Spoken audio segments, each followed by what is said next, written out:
Success struggle के बाद ही मिलता है। अगर आप नहीं हो और बच्चा गिरेगा इस दुनिया के सामने, और ये दुनिया ऐसी है जो गिरने वाले को और ज्यादा गिरा देगा और इसे कुचल के आगे निकल जाएगा।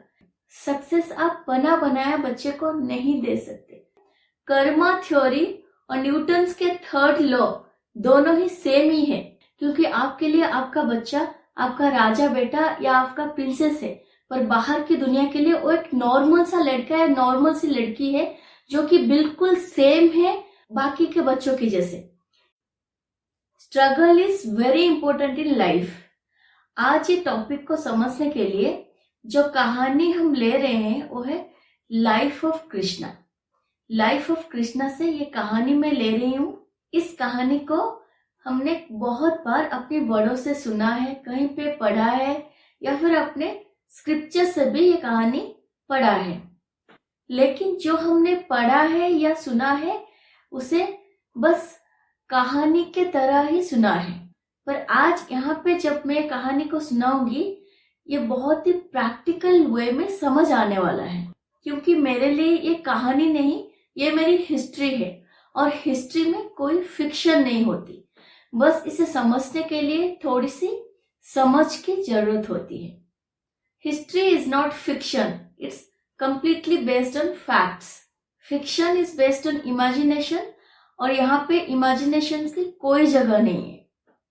तो इसलिए आप जब भी अपने बच्चों को कोई स्टोरी सुनाए तो मेक श्योर कि वो इसे रिलेट कर पाए, और आप उन्हें इस स्टोरी के रिलेटेड क्वेश्चन पूछने पर भी एनकरेज करें, जिसके आंसर आपको ऑथेंटिसिटी के साथ पता होना चाहिए। अगर आपको पता नहीं है इसके आंसर तो आप इस स्टोरी को दोबारा पढ़ें और इसे समझने की कोशिश करें। आपको ये आंसर बिल्कुल अच्छी तरह से समझ आ जाएगी। पर ये कह के डिनाई मत कर देना कि वो तो भगवान है, वो सब कुछ कर सकता है और हम इंसान हैं, हम ये सब नहीं कर सकते।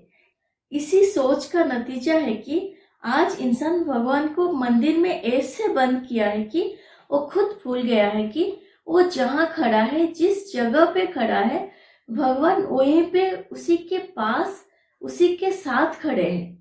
तो बच्चों को कोई भी स्टोरी सुनाए वो प्रैक्टिकल वे में होना चाहिए। तो स्टार्ट करने से पहले अगर आपको लगता है कि मैं कुछ गलत बोल दे रही हूँ या फिर मैं कुछ सही नहीं बोल रही हूँ तो मुझे आपके घर की बहन या बेटी समझ के माफ कर दीजिएगा, क्योंकि मैं कोई संत साधु या बहुत ही इंटेलिजेंट नहीं हूँ। मैं एक नॉर्मल पेरेंट हूँ जो सीख रही हूँ अपने बच्चे के साथ और अपने एक्सपीरियंसेस आपके साथ शेयर कर रही हूँ। तो चलिए स्टार्ट करते हैं आज का स्टोरी। आज का स्टोरी हमने लाइफ ऑफ कृष्णा के कृष्ण जन्म स्टोरी से लिया है, बर्थ ऑफ कृष्णा।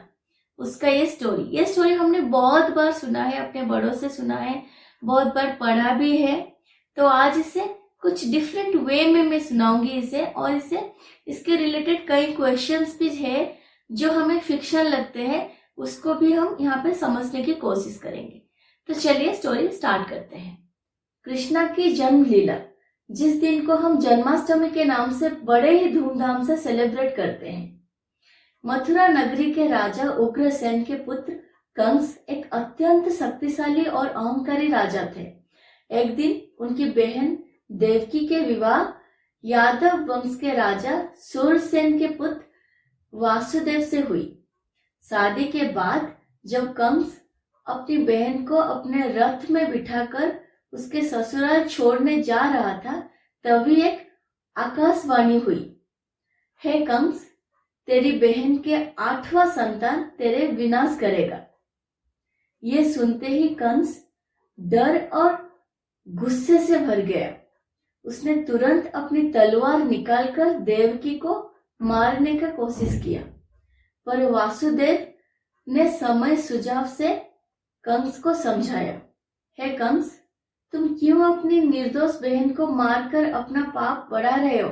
मैं वचन देता हूँ, हमारे हर संतान को मैं तुम्हें लाकर दे दूंगा। कंस ने वासुदेव की बात मान ली और देवकी और वासुदेव को कैद कर लिया, मतलब बंदी घर में डाल दिया। अब आता है देवकी के 6 संतानों की मृत्यु। कंस ने देवकी के पहले 6 संतानों को एक एक करके मार दिया।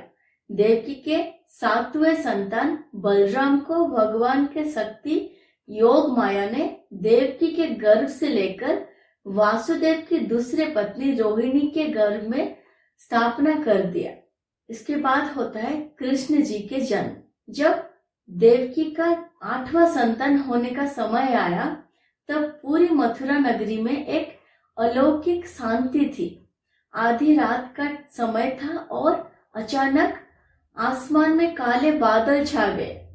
देवकी के गर्भ से एक दिव्य प्रकाश के साथ एक नवजात शिशु का जन्म हुआ और ये कोई और नहीं, श्री कृष्ण ने अवतार लिया।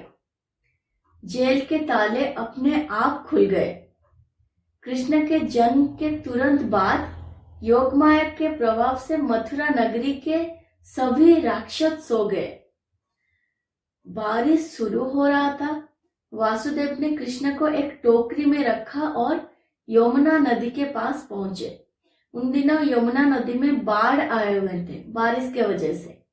कृष्ण के दिव्य प्रकाश से यमुना नदी ने अपने आप रास्ता दे दिया और शेषनाग ने अपने फंस को छतरी के रूप में वासुदेव और कृष्ण के ऊपर फैला दिया और वासुदेव नदी पार करके गोकुल की ओर चल दिए और योगमाया नंद बाबा के पत्नी यशोदा के गर्भ से जन्म लिया गोकुल में। और जन्म लेते ही योगमाया के प्रभाव से सारे गोकुलवासी अचेत होके सो गए। जब वासुदेव माँ यशोदा और नंद बाबा के घर पहुंचे तो वहां सब सो रहे थे। गोकुल में वासुदेव ने कृष्ण को माँ यशोदा के पास रखे और उनकी बेटी योगमाया को लेकर मथुरा वापस आ गए। जब कंस ने योगमाया को मारने की कोशिश किया तो योगमाया ने अपने दिव्य रूप में कह दिया, हे कंस, तेरा विनाश करने वाला मथुरा के बाहर पैदा हो चुका है। इस तरह कृष्ण को मथुरा की कठिन परिस्थिति से निकलकर गोकुल की सुरक्षा में रखा गया। तो ये था स्टोरी कृष्ण के जन्म लीला, जिसे हम जन्माष्टमी के नाम से सेलिब्रेट करते हैं। तो इस स्टोरी को आप अपने बच्चों को सुना सकते हैं। शायद आप मुझसे भी बहुत ही अच्छी तरीके से अपने बच्चे को सुना सकते हैं। अब चलिए स्टोरी से कुछ जो हमें लगता है कि ये फिक्शन है, जैसे कि कैसे भगवान पैदा होते ही सारे जो जंजीरें थे वो खुल गए, कैसे यमुना नदी खुद रास्ता दे दिए, ये सब हम समझने की कोशिश करते हैं। क्या ये फिक्शन है? मुझे जो लगता है ये फिक्शन नहीं है और ये मैं प्रूफ करने की यहाँ पे कोशिश करती हूँ। तो पहले हम समझते हैं आकाशवाणी। आकाशवाणी क्या है, ये कैसे होता है? जब पहले कोई बच्चा सुनेगा तो वो वही पूछेगा, जो थोड़ा समझदार बच्चा हो वो पूछेगा ऐसे कैसे हो सकता है, आकाशवाणी ऐसे अचानक कैसे हो सकता है। तो आप अगर ऐसे डाल देंगे कि नहीं वो भगवान है इसलिए हो गया, तो वो बच्चा उसे जस्ट फिक्शन ही समझ लेगा और स्टोरी सोच के भुला देगा। तो इसे आपको बच्चे को समझना होगा। तो चलिए अब हम इसे समझते हैं। तो सबसे पहले हमें आकाशवाणी का मतलब समझना होगा। आकाशवाणी का मतलब है डिवाइन मैसेज, या एक ऐसी आवाज जो भगवान के इच्छा से आई हो और जो किसी स्पेसिफिक टाइम पे किसी को सुनाई दे।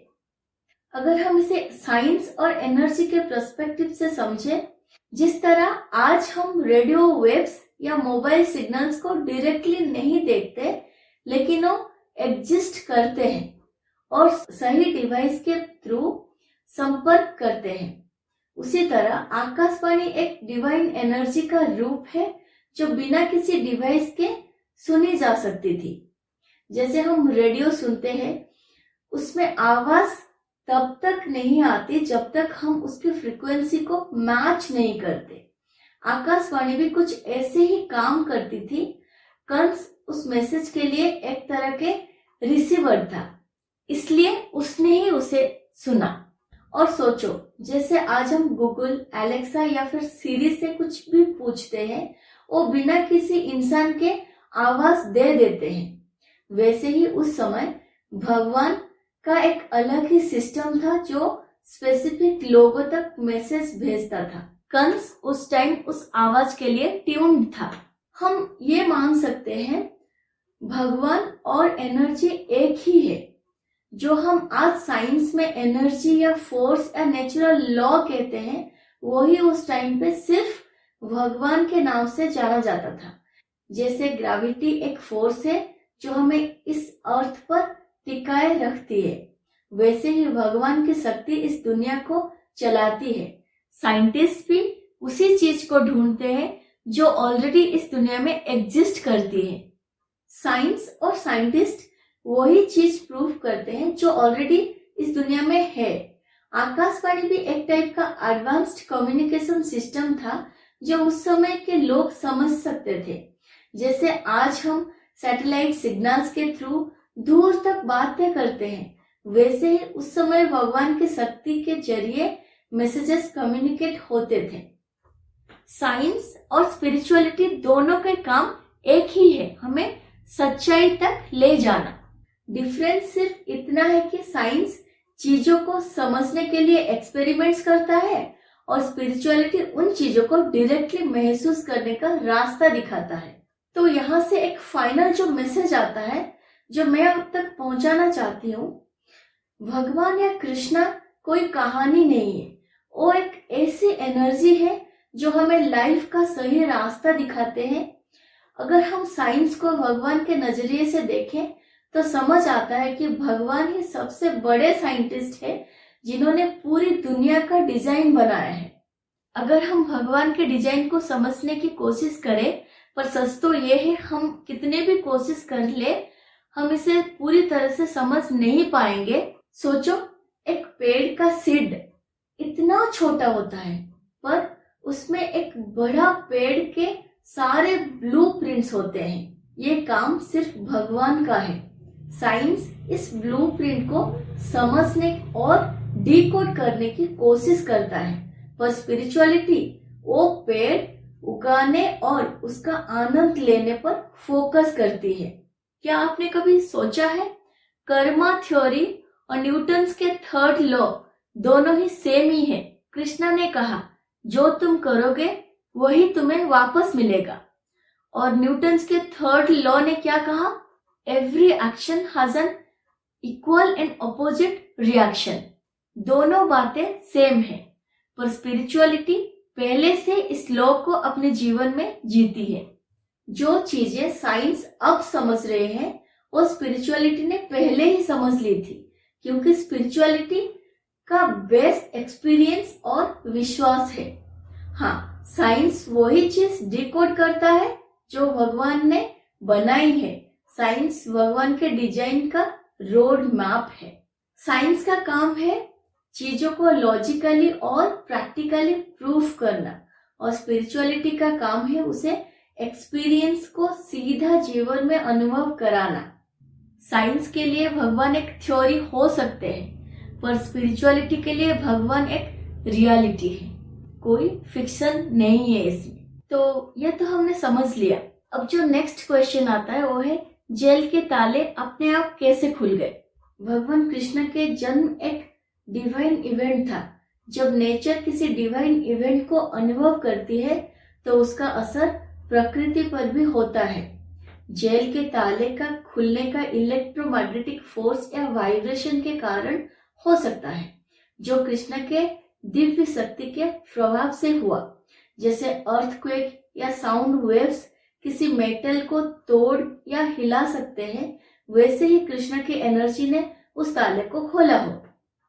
अब जो थर्ड क्वेश्चन यहाँ पे आता है, यमुना नदी ने अपने आप रास्ता कैसे दे दिया।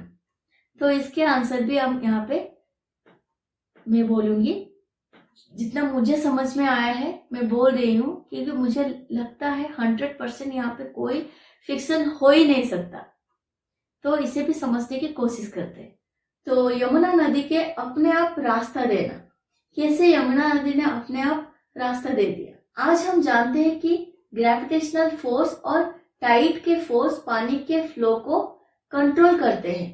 कृष्णा के जन्म के समय एक ग्रेविटेशनल डिस्टरबेंस हो सकता है जो उनकी एनर्जी के वजह से क्रिएट हुआ हो, जिससे नदी के पानी दोनों तरफ हो गए हो।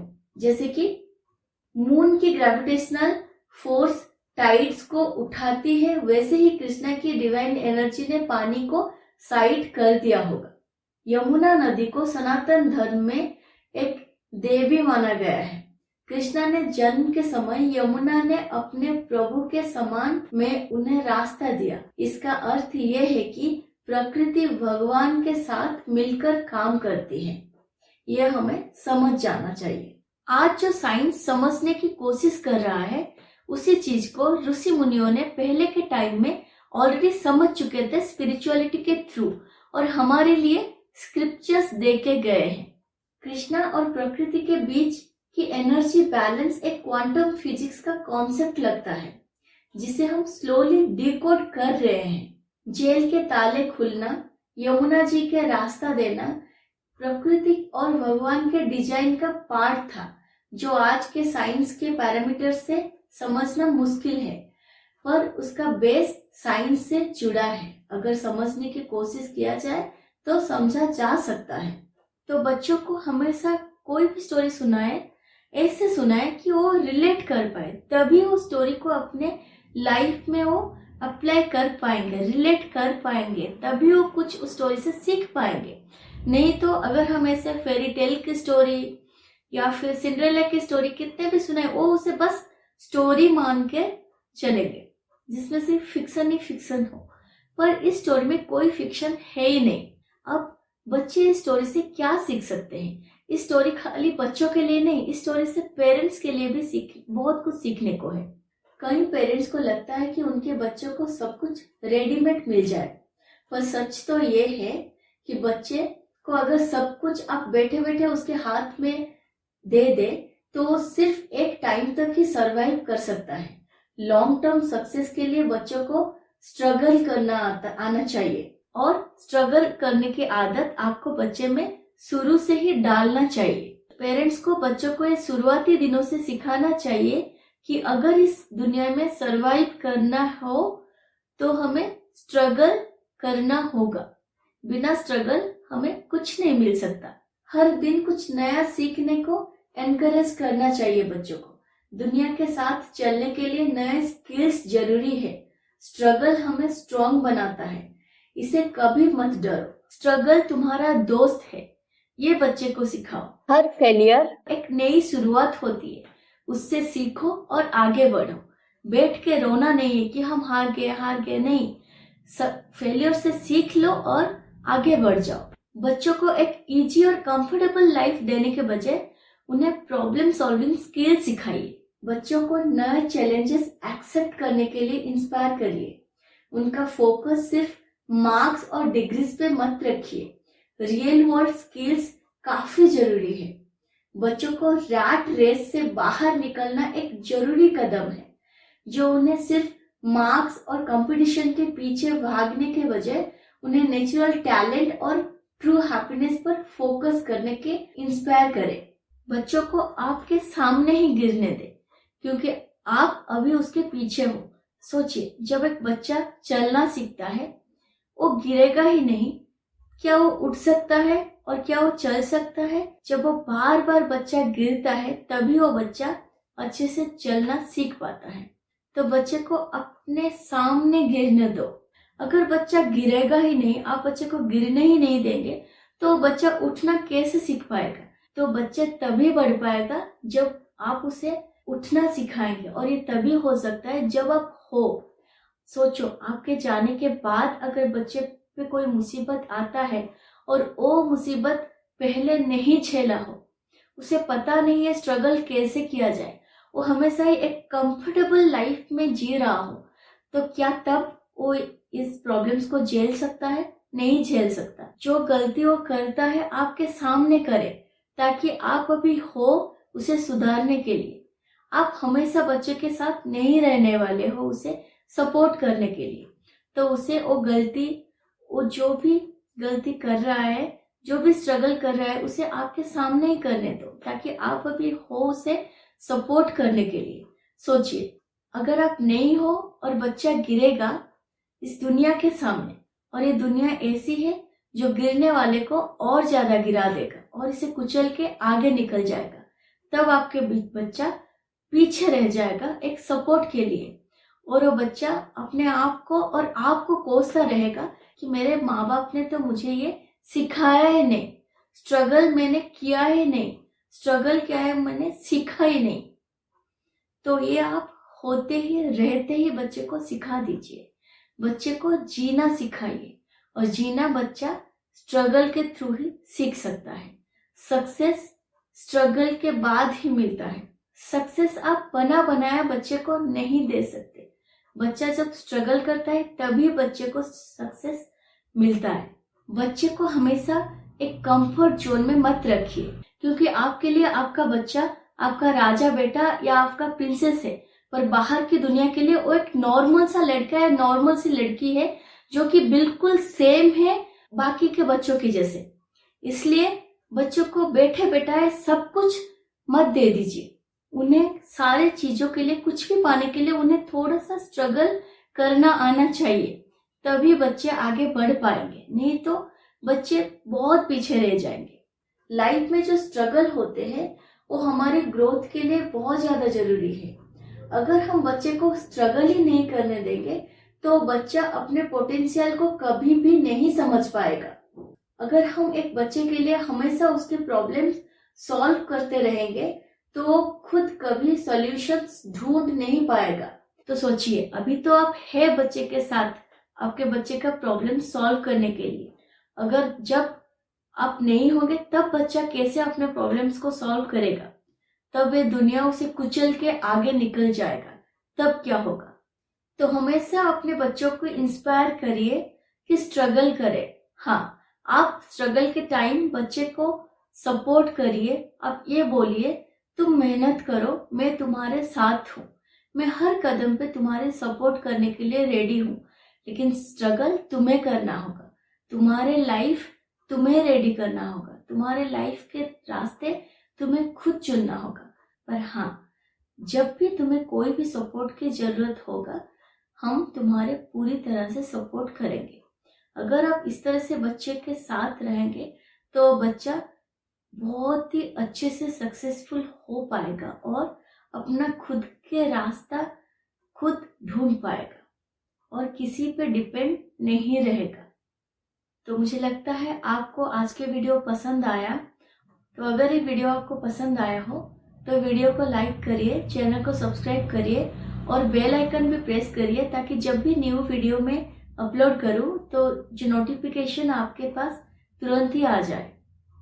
तो मिलते हैं अगले वीडियो में एक नए स्टोरी के साथ।